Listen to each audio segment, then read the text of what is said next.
Hi guys, আমি একটা নতুন ভিডিওর সাথে চলে এসেছি। আমি বানাবো বিরিয়ানির জন্য আমি রেডি হয়েছি। এবার কড়াই বসালাম, গরম তেলে আলু দিলাম, আলু দিয়ে আলুটা ফ্রাই করব।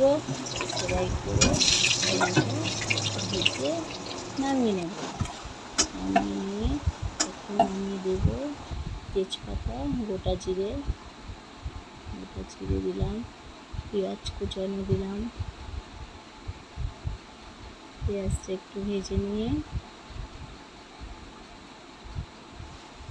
মাংস ধুয়ে রেখেছি, আমি মশলা করে রেখেছি, মশলাটা দিয়ে দিলাম।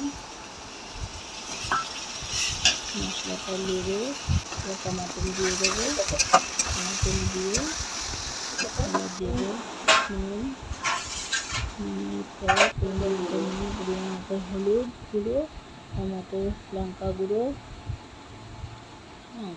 দিয়ে ভালো করে ফ্রাই করে দিয়ে দেবো মাংসটা দিয়ে দিলাম। ভালো করে ফ্রাই করে জল দিয়ে 5 মিনিটের জন্য ঢেকে দিলাম।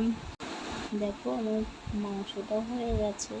এবার আমি পেঁয়াজটা ভেজে রেখে দিয়েছি, চাল ধুয়ে রেখেছি। আমি এবার হাঁড়ি বসিয়ে দেবো। হাঁড়ির মধ্যে দিয়ে দিলাম গোটা গরম মশলা, দিয়ে দিলাম গোটা জিরা, দিয়ে দিলাম চাল ধুয়ে রেখেছি, চালটা দিয়ে দিলাম। এবার আমি মাংসটা দিয়ে দিলাম। আমি বিরিয়ানির মশলাটা দিয়ে দিলাম, আলু দিয়ে দিলাম।